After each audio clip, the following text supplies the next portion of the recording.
build my gallows and build them high. Makes a long time climbing before I die. I want the chance to spit in his eye. Well, they gave me ball, but I can see between to a dusty yard and a long gone green. They call that freedom, if you know what I mean. And I drown my sorrows, but the whiskey's gone. I'm sober as good. Hello everybody, welcome to Longbangers. I'm Matty, this is episode 143, joined tonight by Colin and John. How's it, boys? John, you're laughing. What did I say that was funny there? Obviously it was the Colin that said something funny. It was... Oh, it was when you were talking about being a 143rd birthday, and then I was tempted to start waving at the start just to band people up. And I just amused myself. Well, I'm glad you did. Colin, how you doing? All right, aye, not bad. How are you? Good, thanks. It's been a busy day, busy with work, and busy doing some podcast admin, so we're sort of exploring a few new avenues for Longbangers, not new episodes or series or anything like that necessarily, but just kind of how it's all set up. So if anyone wants to guess what we're up to, you can tweet us or text to 80295, whatever you prefer. There might be a prize in it for the winner if anybody guesses it right. The other thing that we were talking about beforehand is we've got potential to design a few t-shirts because folk have been asking for them. So if you're listening and you think of a good t-shirt idea, again, send it in to us. You never know, we might make it, we might know. If we think it's shite, we'll not make it. But if we agree with you that it's a really good idea, then the chances are that we will shamelessly steal it and then sell it. And claim it as our own. And claim it as our own with no credit given to the person. Or we might retweet it or something like that. Can we get a t-shirt with a picture of your flares for your Hibs TV appearance? Just them on a t-shirt. I fucking wish we could, but they're in the bin. They got burnt that night. Aye, that night, never to be seen again. I think there's 2 photographs in existence that Gordon took, and that's it. No more. Right, no game to talk about tonight. Hooray, we don't have to be depressed or fucking moaning about it. What a difference that makes. So we have got some stuff to talk about though. So we put a wee tweet out earlier on and asked people to send in some talking points, so we'll cover them. Before we get to that, there was a story in the Express, I think, that linking Jack Hamrick, is that his name, Jack Hamrick? I'm rubbish with. He looks like Teen Wolf. He's less Teen Wolf than St Johnson's goalkeeper, but he's like Teen Wolf light. Yeah. Toddler Wolf, I don't know. Teen Wolf Junior? Adolescent Wolf. Teen Wolf 2. We'll go with that. What about Toddler Wolf rather than Teen Wolf? Kindergarten Wolf. Kindergarten Wolf. Kindergarten Teen Cub? Fuck knows, right? Anyway, right. Hibs were maybe interested in signing him, as reported by, who's the boy that always links Aberdeen players with us? Scott Burns. Aye. Is he right? Is a transfer target that Hibs are meant to be interested in ever signed for Hibs when he's reported on it? No, he's a true or false question, isn't he? Can we get him true or false? Scott Burns. Yeah. I reckon if it's true or false. Can you ask him? Can somebody tweet him in? Somebody tweet, is it true or is it false? Scott Burns. But he has a habit. Anytime Aberdeen are interested in signing somebody, just seems to chuck Hibs' name into the mix as well. Because I think Patrick McPartland came out later on and said we're not interested in him after all. That like battle of the sports writers, like he said, no, he didn't say.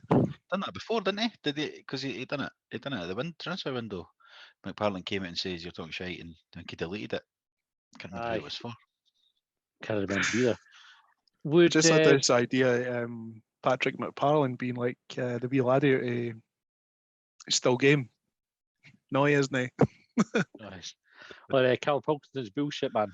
That's bullshit. I did a good service there, Patrick. So yeah, had we been in for him, so assuming Scott Burns had got the story right, do you think he would have been an upgrade? Not Scott Burns, but Armick would be an upgrade on Macy or Dabrowski? I've got 2 questions on it. How tall is he? Don't know. And what's his distribution like? I knew that was coming. Because that's what matters. Right, and if What's we can't the answer them, I'm combination? not interested. What's the combination like? What's the ideal height and what's the kicking ability? Is it tall and can kick, short and can kick? I think it's easier if you're shorter. I think it should be. Because there's not many tall football players, is there? Right, so it must mean a thing. And then the tall ones are usually good at better heading in it than they are kicking it, like the outfield players. So I think there is a ratio, height ratio thing involved, height kick ratio. An optimum. Yeah. This is Sure. great when you come out of higher maths or school when you say nobody's going to use fucking trigonometry and all the rest of it. And you go, nah, we're never going to use that. And then you find yourself 30 years later in a fucking podcast wondering what the best height to kick ratio would be. See, I've said it before, but no many goalies are good at kicking it. But outfield players are generally quite short, aren't they? And they're good at kicking it. So that's my basis for it, rather than like goalkeeping height kick ratio. It's the outfield player height kick ratio I'm talking about. It's the beard factor. Aerodynamics. I was about to say Matt Macy's not got a beard. Well, exactly. This is the point. You just can't see it. Because what's Matt Macy, 6'9", and he just can't see that far up. He's too tall for his beard. His beard's only a foot because he's so tall. It doesn't go past his chin. It's an internal beard. He's grown. That should be a requirement for signing for Hibs, is that your beard shouldn't go past your chin. Like, so anything that comes like big and long and down the way, that's out real. Yeah. Aye. So what we're saying, yes or no, Almac, if we sign him, is a good signing or no? He'd probably be a good signing, but it would just be as good as the 2 we've already got, I think. I don't think he's that much better, does he? For what I've only seen him now and again. Makes some sort of good saves. But so do the 2 goalies we've got. I think they're pretty much on a par. I can't see the boy being. I think he's that much better. And they're under contract, aren't they? So it's not like we're out of contract. There's a boy that plays for, is it Dun United, Segrist. He's one of those players that plays for the opposition where you kind of look and go, fuck, I wish we had him. There was the other goalkeeper. I want to say that he played for St Mirren as well. Was it Ledke? Vaclav Ledke? He was good. A couple of seasons ago. He was good. I don't know where he is now, though. Again, it was one of them, though. It's when he plays against, because I'm sure even Alan Coombe came to Easter Road and had cracking games sometimes. Yeah. Aye, that's the difficulty, and that's why I always take it with a pinch of salt whenever anyone says, we should sign, say, who's the McCart that plays for St Johnstone, for example. Like, you're not seeing him for the other 34 games of the season. He might be absolute pish. Well, I watch Sports Team, and so you get the highlights on there. I know everybody says it's skewed and all that, so it could be the same for the other teams, but I've seen the goalies make mistakes. I've seen the goalies kicking the ball clean out the park and no come for crosses. So on that basis, they would be in a hard time at Hibs. But I've not seen a goalie that doesn't make any mistakes yet. Yeah. In Scotland. I'm sure there is goalies out there. Probably play for Man City and Liverpool, but Was there no a rumour about Segrist going to Man United recently? Where? He's out of contract, as backup. I think they were looking at him as backup to his backup to De Gea's backup. Because they're banning the other boy's out of contract at Man United, isn't he? Is it Henderson or something? He wanted to go to Newcastle in January, and I think he's in England. He's like in the England squad and that, the boy. And he was one of the ones that were rumoured for being leaking a lot of the stuff to the press. Denied it. He's like, but he did get rumoured at that. I think he's going to leave the season. There's Colleen Rooney when you need her. Well, she's losing a court case. She lost it. She's losing at the moment. She's. She What's the score? 2-1 at half time. All right, well, we'll put that one to bed. We'll say there's no signing, and then if he signs, we reserve the right to be totally fickle and go, that's a fucking great signing. What player, glad we got him. If, say, for example, Matt Macy was to leave and Dubrovsky was to leave, we've got David Mitchell there, we're fine. Just need a backup for Mitchell. That's right. And I'm not sure that Alnwick would be happy playing second fiddle to Mitchell. Wouldn't it be good if David Mitchell made it to the first team and basically the season was captured, not like a Netflix documentary style, but done like Peep Show, where the other David Mitchell was in it, and you just saw pretty much the season through his thoughts and eyes. That should be a thing where they send out David Mitchell for Mitchell and Webb in Hibs gear and have him sit on the bench. Who was See if the anyone comedian notices. The comedian that went and found all the folk with the same names? Dave Gorman. Did Aye. you ever watch that? He just found loads of folk called Dave Gorman and introduced himself to them. I didn't watch it all. I know the premise. So. It's pretty lame, isn't it? Doesn't seem You like say there's it like any that, effort in that. It was great. He does his whole premise is lame though, but I quite like him. He just does PowerPoint presentations and then bases a comedy show around them. But I always find them quite amusing. The Dave Gorman thing was good. Right? Did they have animations on his slides? Is that what captured your imagination? No, I don't think they did transition. He did a good thing where it was called a lost poem in the last series that he did. It might not have been the last one that he did. The last one that I watched, and he would basically, whatever his theme was, he'd be talking about something, and then folk would have been tweeting about it, and he made a poem about what folk had tweeted, and then he'd kind of read out the music, similar to we did with the sad music and the Hearts fans letters, going back to the heady days of South Korean sex dolls. And some of them were very funny. You just see what folk write, because folk are fucking idiots, as we well know. Anyway, right, go and look it up if you're interested. Moving on, Steve Clark, I think, was quoted as saying something along the lines of you have to find a system that suits the players, right? Which one of the criticisms of Tom Maloney is that he's trying to play a system when he doesn't have the players for it. So we haven't discussed this in advance, so we have no sort of idea what each other's thoughts are on it. What's more important, fitting the players to the system or sticking with the system and developing the players? Who wants to take it first? Oh, Colin. at the risk of taking over, I don't know. I don't know what's more important to answer the question, but I can see what they're saying. But if we're using Steve Clark as an example here, he picked a system and then put the players in it. So you've got Kieran Tierney not playing at left back, Aaron Hickey, who might cover right back, John McGinn's played like up front or false nine for Scotland. So is that picking the players for the system or the system for the players? What one's that? Because that doesn't seem to like. I get. And secondly, what is your best system then? Like we've got different players available every week. How the fuck do you pick? What do you do there? Do you just pick a different system every single week? How do you get a bit of consistency?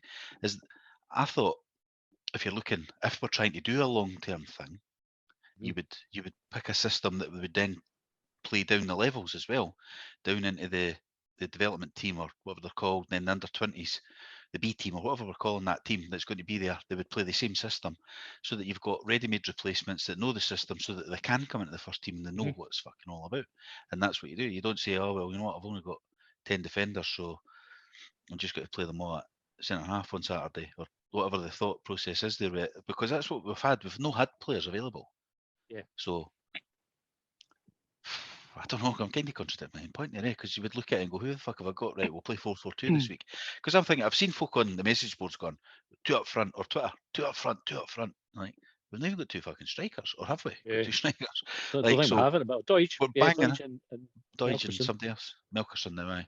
But we've got 2. So that's it. That's the strikers drained. With no backup then if we do that. So, but we've got loads of wide players. So maybe is pick the formation that's going to fit what we've got, because we've got fucking reeks of wide players. So the way to fit them in is play loads of wide players, which is what we've done.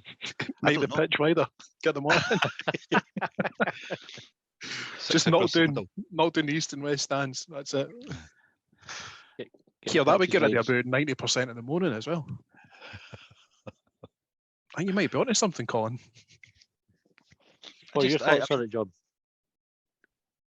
Well, the first one is Colin said the B team, and I just saw that was like an Aldi version of the A team. Second one was, is system just a fancy word for formation? Aye. Like, and how you play within that formation as well. So can someone explain to me what a system is? Genuinely, like I know this is going to be like high press, low block, or that shit, isn't it? Or it's the wee thing with the flush happens in your toilet. I reckon, I'm going to put this out there, that half the folk talking about systems, if not more than half of the folk that are talking about whether we're playing the right system or not, can't explain what a system is. I don't know. I don't know how it's explained in Championship Manager, because I think that's all where it comes from. And they've watched Gary Neville and Jimmy Carragher. Is it just like dragging arrows up? Because my experience of playing systems on Championship Manager back in 98, 99 season was just my wingers, the two arrows, I just put them forward. Aye. That was it. Man United 4-4-2, Beckham and Giggs. But that's not what they did, because low block wasn't a thing then. What's the low block? I can't get a high press. Came what's after, the low block? Low block came after parking the bus. In the bus, aye. And so before parking the bus, it was just called being defensive, I think. Aye. Alex Miller was before that. So it was He pioneered it. It's just evolution. It's now called a low block. But that's the thing, though. Maloney was brought in and said he wanted to play good football, right? So he's got the players he's got, which when he came in was Jack Ross's team, that people said couldn't play good football. So he's got that pressure on him. How would he make that team play good football if they've not got in them? Like by just changing, looking at the players and going, well, just change the formation a bit. Yeah, you either improve the players or you change the players. Is the way to do it if you're not going to change the system. But it's an interesting one. I'm kind of torn on it because I think you have I can see both sides. I can't think. I'm telling myself I'm not stuck in there. I don't know what the answer is. There's definitely room for pragmatism when you're doing it, but I also think from a leadership point of view. So if you're Maloney, and somebody quoted Ange Postecoglou on that thread on Hibs that. And he was saying he wouldn't change his system, and it was up to the players to kind of improve and for them to fit into what he wanted to do rather than him changing, because that's what he believed in and that's what he thought was going to work. And you see the sort of trajectory Celtic have been on under him, where they started off no great. They were a bit bumpy. I remember somebody, like a journalist, asked him if he understood what it meant to manage in Glasgow because his results were, and he was like, "Okay, of course I do." Do you know, like one of these daft questions that managers get annoyed about, and then you see how they play now, and actually Celtic are probably the best team to watch in terms of the way that they attack. They're really, exciting and aggressive and fast, and they score good goals. I'm not a fan of Celtic. I'd like to see them get beat every week, but if I was watching a team play, they would be the team outside of Hibs that I wouldn't mind seeing, just because of the way that they go about their business. And he didn't want to compromise with it. He was like, that's it. So if you believe in it and you want your players to believe in it, you can't then go and at the first sign of the work and going, fuck, I'm not going to do that anymore. I kind of said I wanted to play a 3-4-3 or whatever, but this I'm going 4-4-2 because I didn't trust you to do that job, and I didn't trust you to do that job. You're not good enough to do that job. Yeah. So I'm going to ditch my system. You said that on here about a Jack Ross game. Probably did. I can't remember. Was it maybe I can't remember. Memory man. I don't know if it was one of the semi-finals. No, but you said that you can't just go. You're trying to instill a belief. If you've got to believe in it yourself, if you then immediately just go, poof, you know what, you can't do that. We're going to change it on, chop and change it on. We're not doing the 3 at the back anymore. We're not, we're going to stick 4 at the back or whatever the change is going to be. Then the players will go, this cunt doesn't believe it either. Aye. Like we were all doubting it. He's fucking changing his mind. Aye. That's it. I think you need as a leader, if you wanted to take everybody on that journey with you, you set your stall out and you persevere with it until you get it right. And you have to let everybody know. And this is probably where it comes to, like, well, Maloney said it about players making mistakes and things like that. And we, or you, Colin, I think, brought up Mowbray. When Mowbray came in and said, players are going to make mistakes and we'll not win every week and all the rest of it. You set expectations. But when you do that and you say, it's all right, we're going to lose games, but it's all part of this journey that we're on. Aye. But when we get it right, it'll be really right. I think that's one place we went wrong, is we gave it the big one about almost trying to justify the sacking we've got to play good football. It's all about fast attacking football. And everybody went, all right, fucking happy days. It's got to happen now.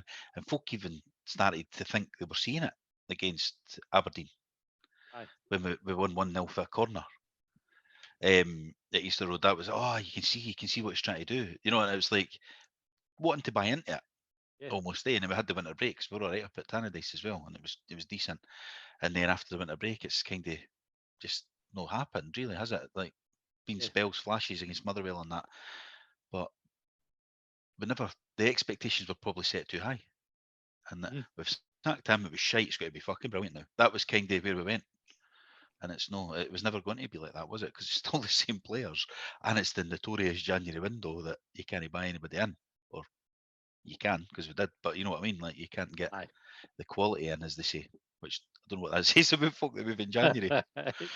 But that's the, so I think it's probably the expectation setting that we fell over, like, to say. Like, I still remember that clear as day when Mowbray came in. Players were going to make mistakes, then they got on their back. I'm asking them to do something that's out their comfort zone. And then you went, even got beaten that first game against Kilmarnock, but you come out and went, you see what they're trying to do? That was good. Like, despite losing to a deflected free kick, it was still, you could see the improvement right away. But we never done that. We just went, it's going to be fucking brilliant. It's going to be attacking, fast flowing. Belgium, Johan Cruyff. And that was kind of the. And then the football gods came in and struck every single new signing down with broken metatarsals and burst ACLs. You're all injured. Kennedy, fuck all. So what we're saying then? Important to stick with it, or you should be pragmatic and change, or are we undecided? I think there's a third option there that it doesn't matter because Hibs are fucked with injuries and suspensions. And like I wasn't on the podcast in the last couple of weeks, but you mentioned it. Like I think you talked about like the spine of the team, or someone definitely talked about the spine of the team. Striker, like top scorer the last couple of seasons, Doidge, injured and has come back, not even a patch in the player that he was. Centre the midfield boy, you've had McGuinness, who started the season really well, injured. In the middle, Joe Newell, injured. At the back, Paul Hanlon, injured. Goalkeeper also chopped and changed, albeit just for the last few games. This bit's out as well, yeah. Well, that's just like you're talking about the spine of the team. Like then you start looking at everyone else. Like there's no, I don't like it's shit and it's horrible to hear, but it's just going to be a grind between now and the end of the season. Yeah, and even on that's injuries. Like Porteous is going to miss about a quarter of the games in the league through suspension, as well, on top of all the injuries. So it's again down the middle. It's like bang down the middle. It's been fucked. Talking about Porteous suspensions, there was I just saw something for the Daily Record just as we were coming on that he's been given an extra game on his ban for telling Chris Rock what to say at the Oscars last night. Did he? Fucking. So, I thought he was behind it when I saw it this morning. I thought, what the fuck has he been up to? What they were saying in he the was article, on the board at Chris Rock. What you should say. Get Will Smith got. Well, he apparently wrote the joke for Chris Rock, but then as he was telling it, he was sat behind Will Smith saying, I can't, like that. I said, just because you look at Will Smith, thought the joke was pretty funny, and then somebody was in his ear, and that's it, kind of. It was apparently it was Porteous. That's what the Daily Record was saying. So, unlucky, Ryan. I was thinking that before, by the way, when you were talking about, I think was it Maloney? Oh no, it was about appreciating Celtic style of play. And I was scribbling down on notes here. PLZ, Hibs podcast, and Celtic fan shocker. Fuck Celtic, by the way. They're just going to make that clear.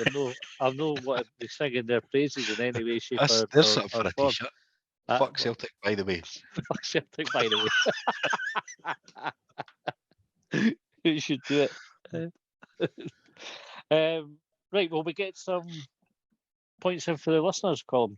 Since we're going to keep talking about, or do we want to talk about Dundee United first before we preview them, or do your bit first? Wangers for the bangers. I have no idea about Dundee United. I'll just tell you that now. So we've got some I've got some sort of just questions that have been sent in. I've got some about the Oscars, and I've got some about football in general. So we'll just mix it up a wee bit.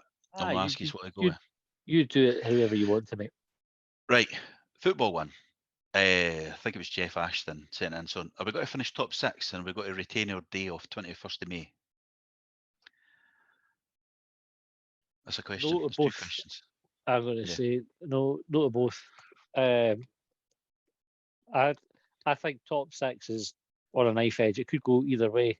And if I was, but just the kind of luck that we've had this season, I would probably go. We'll have like a good goal disallowed, or somebody score an offside goal against us, and it'll be fucking Hearts to do it, and that'll be Yeah. the death knell to our top 6 chances. I think we'll get to the final, and we'll lose the final. Probably 3-2 to Rangers as well, because again, this is the fucking sod's law. Aye. The way our season has been. Ryan Poch's own goal or something. Yeah. I'm still going on the fucking pitch though if that happens. Aye, obviously you've got to defend the players, right? I could defend the players. 21st of May, part 2. I'm bringing a spare set of arms with me.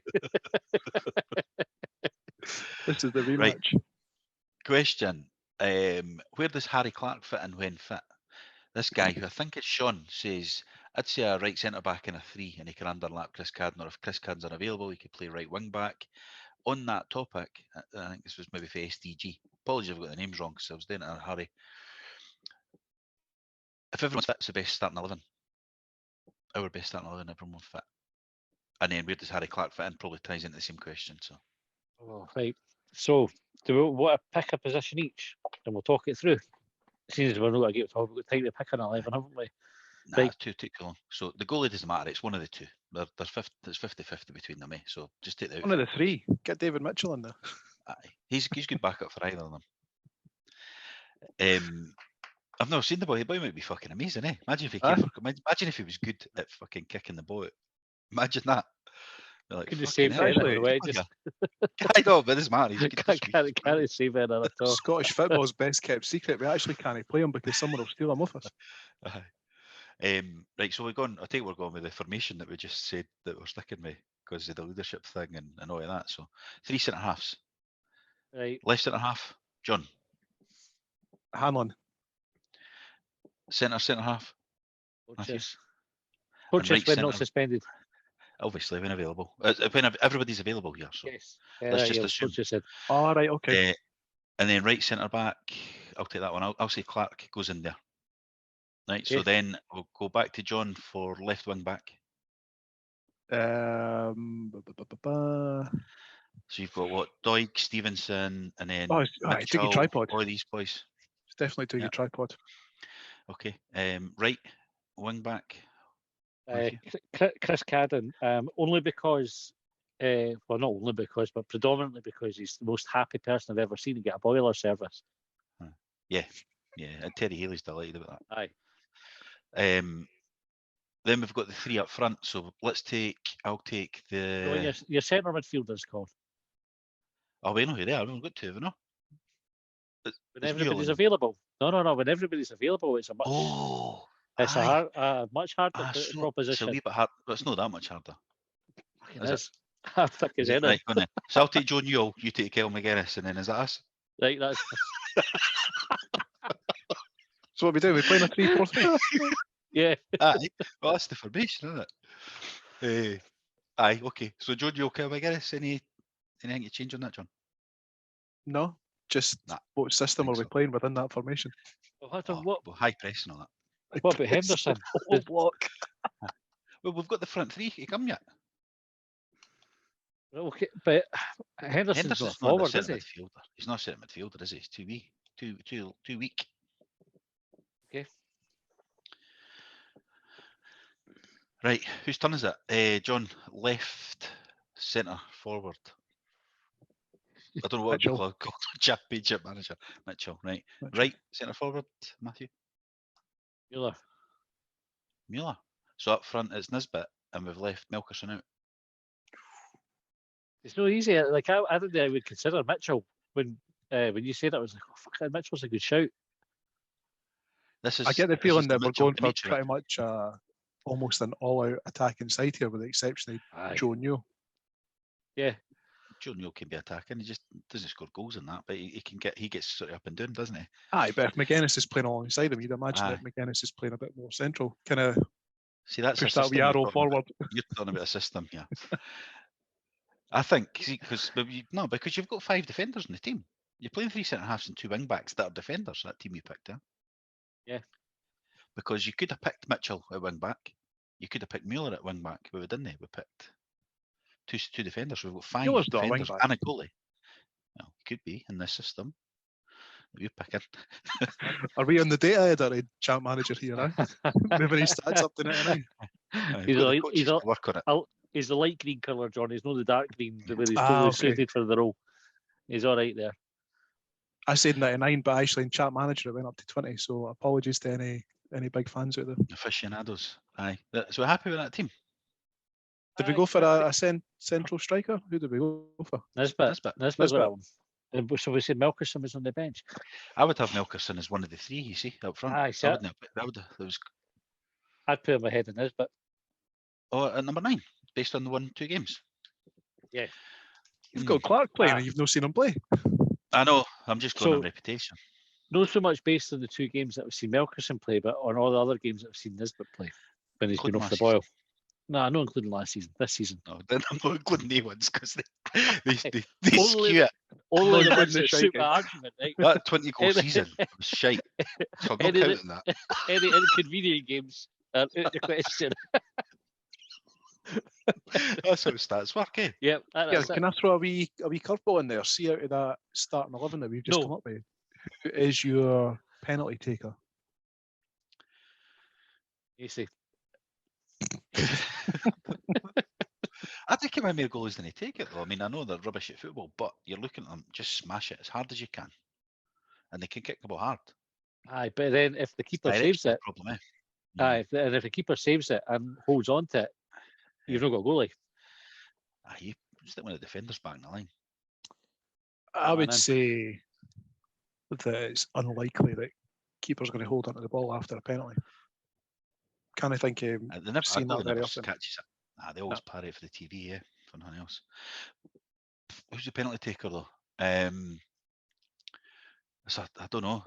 Melkerson would be in my McGuinness. 11. He wasn't in that 11 though. Maybe McGuinness, yeah. Aye. I would not have seen him take a penalty, but we'll go with that. He had a bother, Clark might couldn't be good at penalties as well. I picked him on the basis I've never seen him play because I can't even remember him at Ross County. Just take up with one penalties, captain, an assistant manager. Yeah. Is he any good at goals? Right, are we happy Right. with that? We leave it at. Aye, Aye. maybe Paul McGinn's right out of the picture, huh? Aye, I don't Like know. he He must did- be it for a while though. He's not been Injured. mentioned. Is he no back training in that now? But even when he wasn't injured, I think he was kind of. You look at who we brought in: Cadden, Clark, Rocky. Yeah. None of those are Nice. good news for McGinn. McGinn had a good season last season. Like he never let us down. I didn't think he was that bad at the start of this season. Oh, I didn't think so either. But he gave away the penalty at Rangers, didn't he? And then got injured, and then that was pretty much him. We've seen him Aye, since. box. Aye. Yeah, Oh, it was I a see. soft. It I was a just- soft penalty, yeah, wasn't it? Right? yeah, But it yeah. was probably a penalty. Okay, next Right. one, Colin. Which English Championship club do we think Ryan Porteous will sign for in the summer? I've had suggestions of Everton, Millwall, Blackburn, and Blackburn and QPR. I like they chucked Everton in there. I know. Very clever. They're in trouble, eh? Everton. They could do with a defender. Yeah. I They've think got one, Patterson, and they'll play him. Millwall, they were interested in him before, weren't they? Yeah. And let's face it, he's not going to. If he carries the reputation that he's being given by the press in Scotland down there, he's not going to do right. anything to besmirch Millwall's reputation. any- You know what? Well, anything, he's got to make it cleaner. He's a level up. Yeah, exactly. So So that's maybe their starting point to cleanse himself. aye, to get out of it. I think that question was for Disco Stew. I never said the name. I think it was. Not quite categorised it correctly. Any suggestions? I'm not even convinced it's Championship is going to go. I think it could be League One. I was going to say something like Notts County, but I've no idea what league they're in. I was going to try and chuck out like an old Vauxhall Conference side, but I've no idea who's in that anymore. Accrington Stanley? Porteous would exactly. Porteous could definitely play Championship. He's good. Porteous is a very, very good centre Oh, half. I'm not saying he couldn't. I just wonder if somebody would take a chance on him. Well, in the his Championship. reputation for all we're laughing about it, right? If having a joke, it's not really a joke about Porteous, it's a joke about the folk who are tarnishing him with the bad boy thing. I think he would go down to a number of clubs and then do well at top end Championship with a view to getting promoted into the Premiership. Yeah. Who None was of them are it? going to take Was him it in the summer, though. was it Nottingham Nobody- Forest that was it Scott McKenna at Aberdeen went to? Like Scott McKenna was no angel. Like don't get me wrong, he hasn't been McKenna rather wasn't he labelled with some of the things that Porteous has been, but there was a couple of wild challenges. Like I remember when they had it was at Ibrox where it ended up pretty much waist height, scissor kicking the boy. Yeah. And I think he was kind of known, or certainly my impression of him was that he was quite a physical defender. And I didn't really see Porteous as being that different. I think Porteous is as you say, Matty, like he's a good football player. So Championship it's not a case. I don't think it's a case of taking a punt on him. I think it's a case of whoever gets a good player. Yeah. I don't disagree that he's a good player. I just think they won't take a chance on him because their English haven't got a great view of the Scottish game as it is. He's missed a load of games with suspension, whether they're correct or not. He's missed a quarter of the season. So that's what they'll see on the written down. How many games? He's fucking hell. He's missed 20. Well, how many games? A quarter, whatever a quarter is of the season, 9 or 10, whatever I think he's missed with suspension. His reputation's not great. What's in the papers, I'm sure they'll phone up Sean Maloney or Jack Ross and say what's he like as a lad, and they'll go, he's a great guy. He's 23-year-old though, so he's not a boy anymore. And they'll go, and he's never played for Scotland. No, he's been in a squad once. And that's all got to go. And it's got to be your Wiggins that took a chance on Jason Kidd. Aye. And then he'll have to look, impress, and then he'll hope a Nottingham Forest or somebody come in so they can try and get promoted. Or they shouts about Millwall and QPR. They're mid-table championships, maybe them. But I think it'd be more like the bottom end or League One. Yeah. Aye. And not in because I don't rate him, because I think he's strong in English Championships, just about kicking the ball as far as you can and barring folk at the way. And he would fit right in. Next question. What about this one for Peter Heed? Charlie Iron's coaches, is that a waste of time? Yes. Have you ever seen a creased coach? Like, do they need it? No. Well, when they get washed, they never need. Is panel beating just commercial ironing? Industrial ironing? I suppose it is. Maybe that's what it is. Yeah. Right. This one's for Anne Struthers, who asks, what do you think Dre Wright orders for the chippy? Good question, Anne. I actually know someone called Anne Struthers. Do you? I'm fucking positive that I do. But now I'm questioning myself. Has she been listening? I tell you about the time I was in the chippy up the road and Alan Ryan was in ordering a king rib supper, which is I'm glad you did. niche. Like, you didn't often. I can't think of the last. That is the last time I heard somebody order a king rib. Dre Wright orders a cheeseburger supper. A cheeseburger? Aye. I was going to say hamburger. I was going to go hamburger. Well, there you go, cheeseburger.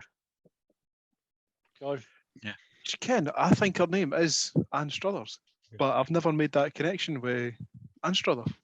I'm actually thinking now that her name isn't Anne Struthers, and fuck. So can anybody is this just a really, really long joke, and this is the punchline? No. What does Dre Wright order for the chippy? He probably Ken. I reckon he's probably got a bit of an eclectic taste. I think he's probably going to get deep fried mushrooms or something. A supper? Just something to polarise the support even further. I've recently discovered haggis fritters at the chippy. Haggis fritters are superb, by the way. Aye, superb. I was talking to the question I was talking to Liam down the slope because he was saying that where he used to stay, the chippy had about like 4 different choices of haggis. And I was like, fuck, like, where do you stay? Like, that just seemed to be unheard of. For me, like, sorry, my bit, there's haggis or there's jumbo spicy haggis. There's no haggis bonbons. There's no haggis fritters. Sweet chili haggis I've seen in the chippy as well. Oh, I know. My days. I'm nearly there. Let's see another one. So Barry in Wales, he's asking, we all know that at 6'11", Matt Macy's the tallest player at the club. Who do you think is the most tender lover?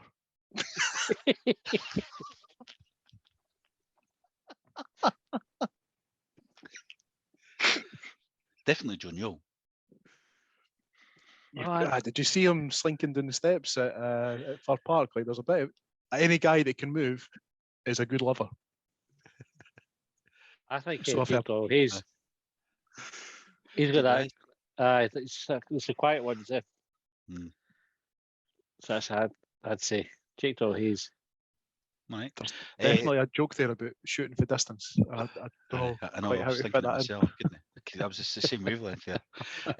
David Igo would like to know: will the TVs in the East Stand concourse ever work again?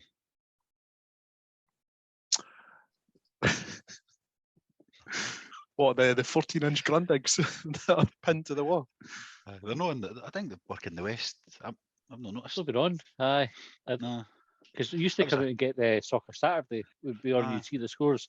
And my old man, Used to have the game on during the match as well, didn't they? Yeah. aye, my dad does. Do you know there's the famous Likely Lads episode where they try to avoid England score? My old man still does that for Match of the Day. So when we're coming even out when the he's game, been at Easter Road. aye, so he's not bothered about the Hibs game because he's seen that. But as he comes down, we would have to go past the TV with Soccer Saturday on it. He'd have his hand like this so that he wouldn't. Amazing. He looked like shielding his eyes. And sometimes you know got fucking idiots around you that try to be like, oh, your fingers and ears as well. You know got the idiots around you, the sports scene that give you the, oh, that's Arsenal winning 1-0. You know, get that.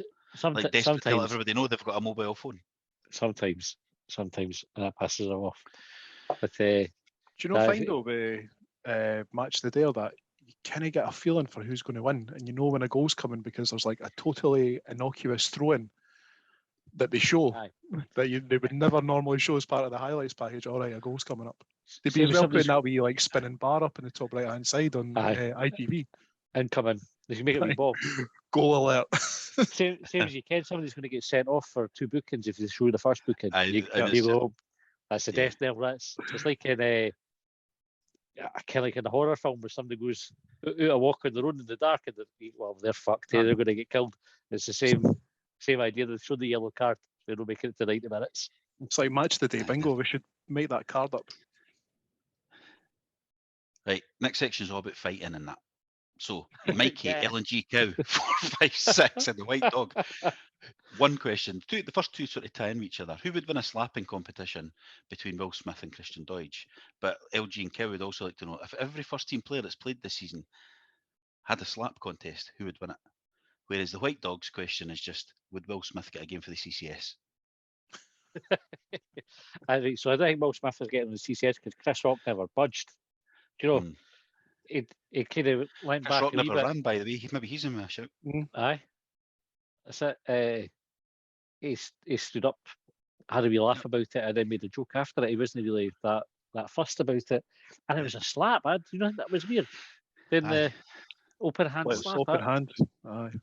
I don't know if that's more disrespectful than just a proper punch, but I thought if you're going to go to that extent to hit somebody, did a punch. I was surprised I never did that. I actually thought, I watched it back, I thought it was a TV, like an actor's punch or a wrestler's punch. I thought he'd done that at first. Anyway, who in the first team would win that competition? Well, would Christian Doidge beat Will Smith, right, firstly? Would Doidge beat Will Smith, and then who would win out the whole Hibs team? Who could take Doidge on? Is Doidge known for slapping? Rocky Bashiri's the one that got the slap in this season, wasn't he? Backhanded slap, but it was a wee backhanded skiff, wasn't it? So Doidge has scored some goals for Hibs. He's played for Forest Green Rovers and Bolton. Forest Green do some good stuff for the environment. Will Smith has lived in Bel Air with his auntie and uncle for a while to keep him out of trouble. So presumably he was getting into trouble and probably a bit handy with his fists pre that time. Maybe he was just setting fires in the woods. Like, aye. He's Doesn't fought he? aliens and stuff like that. He's kicked about with what was it, Legend, I Am Legend or something? The one where he's Doug. kicking about with the Doug. I think Will Smith would probably slap Doige harder than Doige would slap Will Smith, based on that evidence. It's pretty poor for a guy who's played Muhammad Ali to throw a slap like that. Eh? It's like Just disrespect. imagine there was that's an some even boxing better training point. in there. Aye. Anyway, who at the Hibs team's beating Will Smith then? Just easy. That's fact- that slap though. If it slaps Macy, because his, do you know how like Big hands. if you do your span like fingertip to fingertips, your height. Aye. So Macy's arms must be massive, and if you think of the swing Aye. that Yeah. they would get in the momentum. Well, his hand's about 3 feet big as well, isn't it? Like just like the span. It's like Maybe it's 3 just feet. one finger. Maybe it's like his rest his arms like normal, and then he's got like a massive index finger. See, Yeah. because of his height, I reckon Matt Macy could start like swinging the now wherever he is in the world and still hit Will Smith at the Oscars. Like Mr. Tickle. Aye. A question for Whitney in Houston, who's asking, what is Chris Mueller's favourite Mueller corner?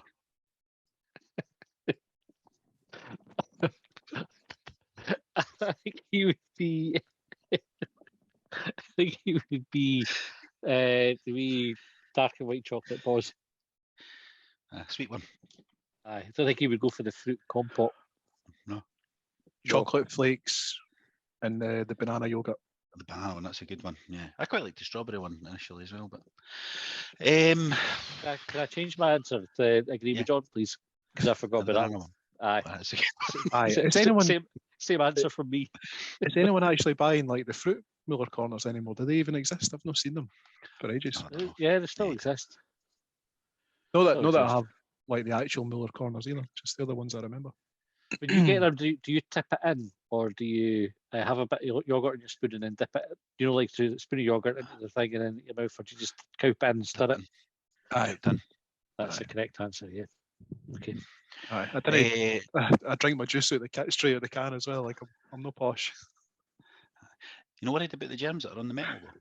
That's what folks say. Like, and I mind someone tell me once, "Oh, but Cats what about pissing all the rats in the warehouse like pissed in a can of juice?" Well, I just thought that's what gave it that extra Aye, piss. that's true. Aye. I didn't bother about it either, but I was just wondering. It's a bit late now, eh? Considering the amount of cans of juice we'll have had. You know, Aye. we'll be into the thousands if you added up between us. Then nothing's Aye, wrong with us.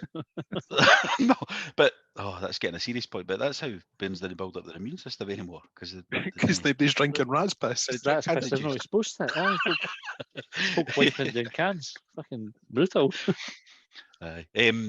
Ben Nevis asking, so he's saying it's well documented that 7'1" Matt Macy's the tallest ever footballer.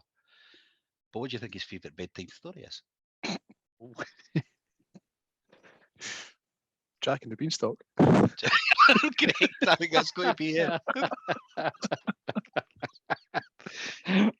Same answer for me again. I was going to go for Little Red Riding Hood, but or the Three Bears. Maybe Goldilocks and the Three Bears, but Jack and the Beanstalk seem to be the winner. Oh, Granny, what big hands you have! All the better for saving penalties. With. We've got 2 or 3 more questions. Mary Hill asked, Yogi once said 3 is the magic number. What magic trick was he attempting at the time?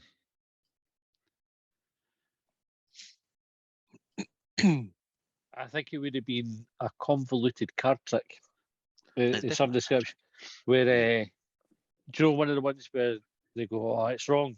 They pretend they've got it wrong, and then the person turns around and the card's stuck on a window, and they go, "Fucking hell!" Like that. But I think he fucked it up. But I think that's what he was trying to do. Any advances on that, John? No. Right, so I think this one's for Canon Hannon, which the question is what's your thoughts on Sean Maloney?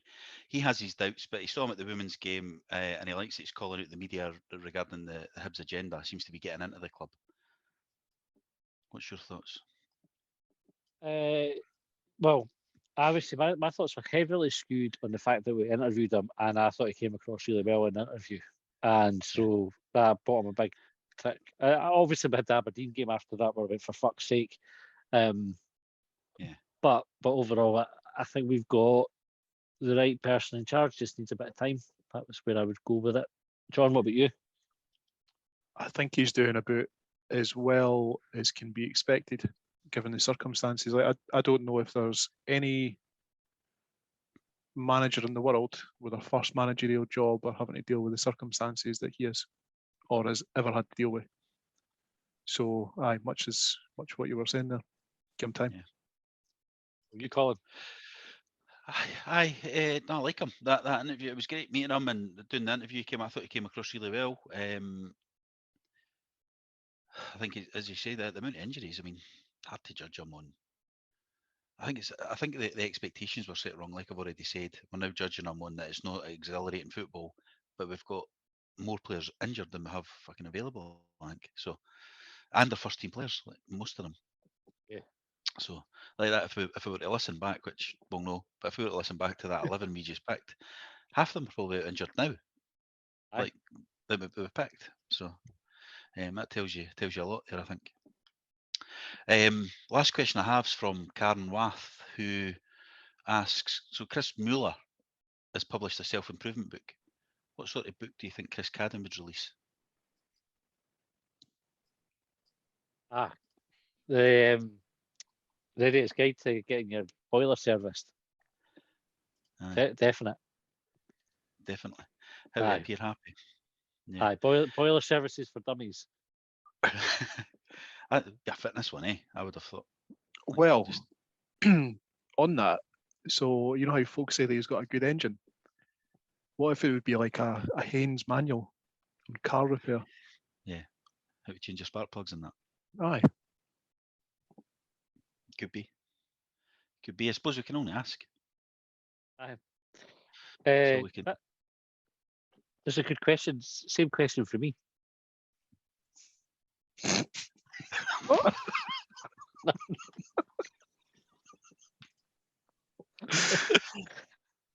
Right. Let's be done. Is that the end of the question? Thanks to everybody that sent them in. Yeah. Aye, that was my favourite section so far, Colin. Well done. That was funny.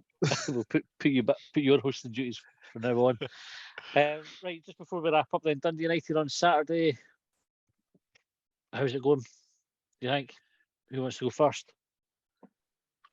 We've got to win it. Like I don't think that if we don't win it, that's the top six done. I think as much as it's not like I think if we've got to go to Tynecastle to win to get in the top six, I think I just can't see that happening. So we need to win on Saturday.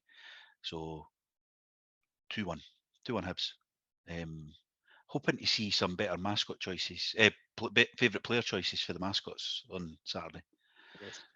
As well, because I think the last time it was a bit of a letdown. So hopefully we see some better examples of that. Who would you put if you were mascot on Saturday, Colin, and they asked you who's your favourite player? What's coming up on the board? What's coming up? My favourite player. Sean Maloney asked me that, didn't he? And I just panicked and said David Gray. Because I was like, fuck, I've not been asked that question. So Gordon Hunter. I don't know actually. Don't come back to me, John. Who would you pick? Is my favourite player? Current Stevenson. What's your favourite tea? I like a wee peppermint number, actually. I was meaning for like dinner, like your evening meal, John. Do you know what I had tonight?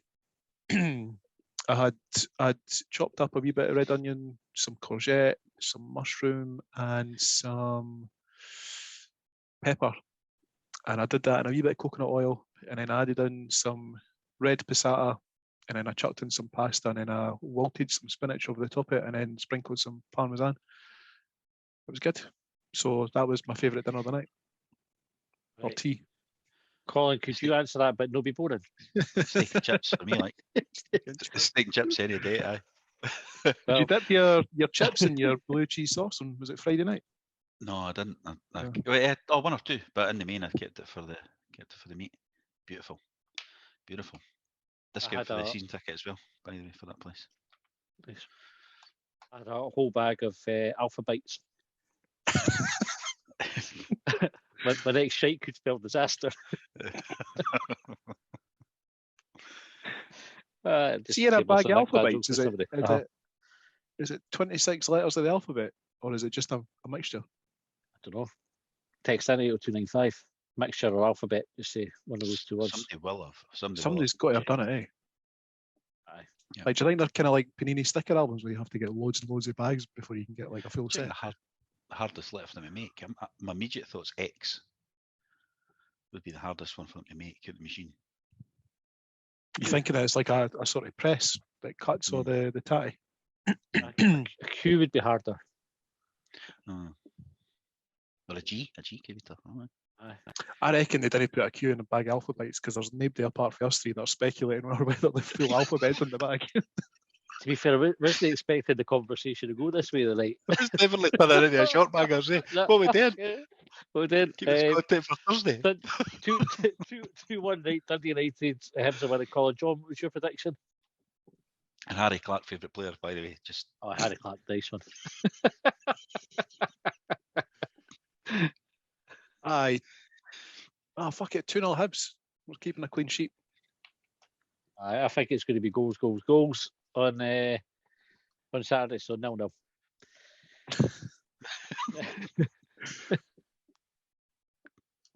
There needs to be less games in the season so we can just do episodes like this. Aye. Often, We have postponements in that. Right, so we're out of time. Back on Thursday with short bangers. Go back to what we said at the start. If you know what we're up to, give us a wee text and see if you can guess. And if you've got any good ideas for wee t-shirt slogans, give us a shout as well, and we may well just make them. We also do have some Longbangers coasters available for sale at the moment. We'll put a wee message up on Twitter. They're quite cool. They're laser etched on sort of slate stuff. Look cool. Give us a shout if you want one of them. Just DM us and we'll give you the details. In the meantime, thanks for tuning in. We'll see you next time. County line I pledged upon. Well, they trailed me down when I broke free. I drank all the whiskey in Tennessee. I don't drink